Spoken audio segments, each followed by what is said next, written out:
Vamos a continuar donde dejamos. Ya habíamos calculado el momento de inercia con respecto a ejes inclinados de una figura plana. Aquí tenemos las expresiones para los ejes U y V con respecto a los ejes X y Y, rotado un ángulo θ. Ahora vamos a calcular los momentos principales de inercia. Estos son los momentos máximos o mínimos de una sección. Si el momento de inercia depende del ángulo de inclinación de los ejes, ¿para qué ángulo se tienen momentos de inercia máximos o mínimos? Para responder esta pregunta, vamos a empezar con esta expresión que obtuvimos previamente, la inercia en U, en el eje U. Vamos a derivar esa inercia con respecto a θ. Como estamos derivando respecto a θ, las inercias vamos a pensar que son constantes. La única variable aquí es θ. Entonces la derivada de todo este término vale 0. La derivada de todo este término depende nada más del coseno, por lo tanto es menos 2 por el seno de θ. Entonces, como eso queda como constante, esto es lo que queda como derivada. Menos 2 por este término por seno de 2θ.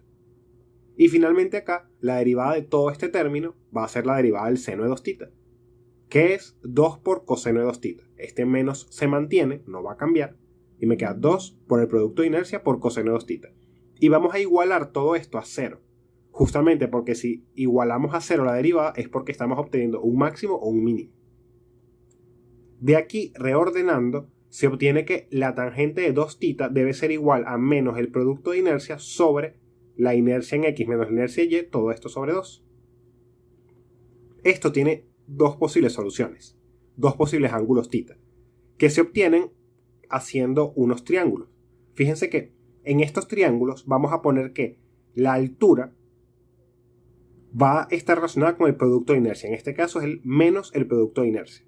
Y la base va a ser I sub X menos I sub Y sobre 2. Pero en este caso va a ser el caso análogo contrario. Voy a tener en la altura el producto de inercia pero positivo en lugar de negativo, y la base va a ser la misma pero negativa. Estos dos triángulos me generan la misma tangente, donde en este caso este va a ser el ángulo 2θp1, la PBN principal, y este otro ángulo desde el eje horizontal hasta el segundo triángulo vale 2θp2. La hipotenusa de cada uno de estos triángulos vale la raíz cuadrada de I sub X menos I sub Y sobre 2, todo eso al cuadrado, más el producto de inercia al cuadrado.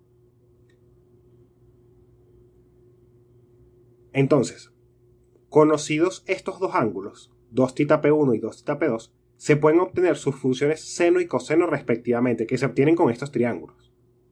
Por ejemplo, para el caso de 2θp1, el seno va a ser el cateto opuesto sobre la hipotenusa.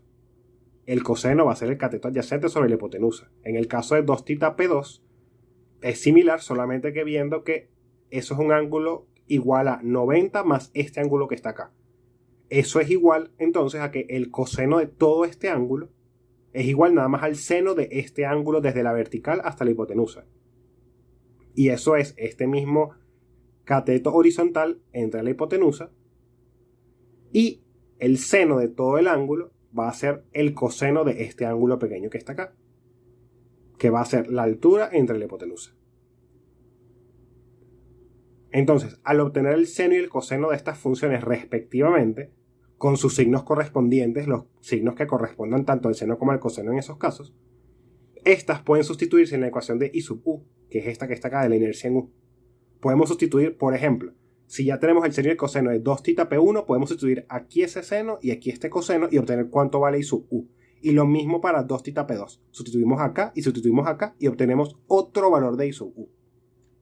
Esos dos valores de la inercia en U realmente van a ser la inercia máxima y mínima, que corresponden a esos ángulos θp1 y θp2.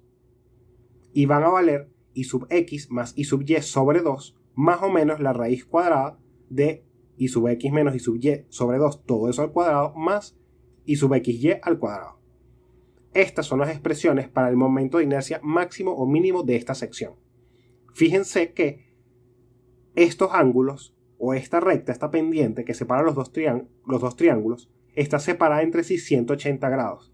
Pero como estos ángulos son 2θ, no θ, significa que si 2θ está separado 180 grados, es porque θ está separado uno del otro 90 grados. Eso es un primer resultado importante.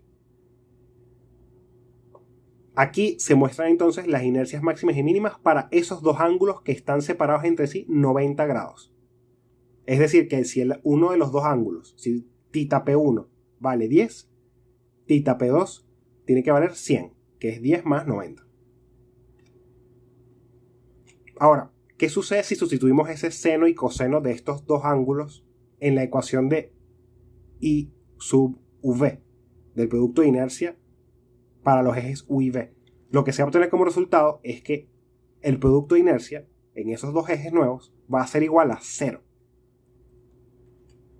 Esto me genera como resultado que un eje de simetría donde el producto de inercia vale 0 representa un eje principal de inercia.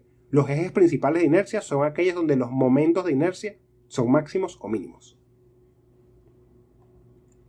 Finalmente, aquí se muestran algunos momentos de inercia comunes. Esto es una tabla. Ya previamente habíamos visto una tabla de momentos de inercia, pero solamente se mostraban los momentos de inercia en el centroide, porque era realmente lo que en su momento necesitábamos. Ahora que ya sabemos trabajar con inercias, ya sabemos trasladar inercias, sabemos trabajar con secciones compuestas, etc., puede ser necesario conocer más información. En este caso, estas tablas lo que nos suministran es primero los centroides de las figuras. Segundo, el momento de inercia respecto al centroide de cada figura. Y tercero, el momento de inercia respecto a unos ejes X y Y, que están en alguna esquina de cada una de las figuras, con su origen respectivo. Bien, estas son las referencias de la presentación. Muchas gracias.